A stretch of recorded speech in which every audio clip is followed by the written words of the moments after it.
a Fox News segment discussing a widespread fraud scandal in Minnesota, focusing on the misappropriation of federal funds intended for social programs and implicating several prominent Democratic politicians. The segment centers on two major fraud schemes: a $250 million scheme tied to the nonprofit Feeding Our Future that exploited pandemic relief funds for child nutrition, and an earlier suspected $100 million fraud involving overbilling at Somali-owned daycare centers. The discussion repeatedly emphasizes the question of who knew what and when, suggesting high-level political awareness of the crimes. Multiple Minnesota Democratic officials are implicated through their associations. Congresswoman Ilhan Omar is highlighted for hosting campaign events at a restaurant owned by a convicted figure in the Feeding Our Future case, and for accepting, and later returning, campaign donations from defendants. Minneapolis Mayor Jacob Frey and Attorney General Keith Ellison are also named for receiving and returning similar donations. Ellison faces specific allegations from an audio recording where he appears to tell individuals under investigation, "I'll figure out how to keep it going," suggesting he would intervene to stop probes into fraudulent programs. The segment features several contributors who argue the fraud could not have reached its scale without political complicity or willful ignorance.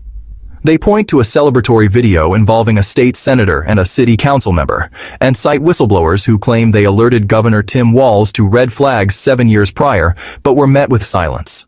The scale is described as multi-billions of dollars in fraud. The conversation then broadens to critique federal social programs as inherently prone to fraud, specifically targeting Obamacare subsidies, which a Wall Street Journal editorial calls a mecca for fraud. Republican Senator John Barrasso frames the Minnesota scandal as part of a larger pattern of Democratic mismanagement and lack of accountability in government spending. A significant portion of the segment focuses on Ilhan Omar's response to the scandal and her criticism of former Trump advisor Stephen Miller.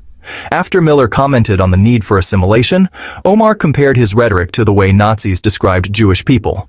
Several Fox contributors sharply condemn this as a dangerous and lazy ad hominem attack, noting Miller is Jewish and that his family has faced threats.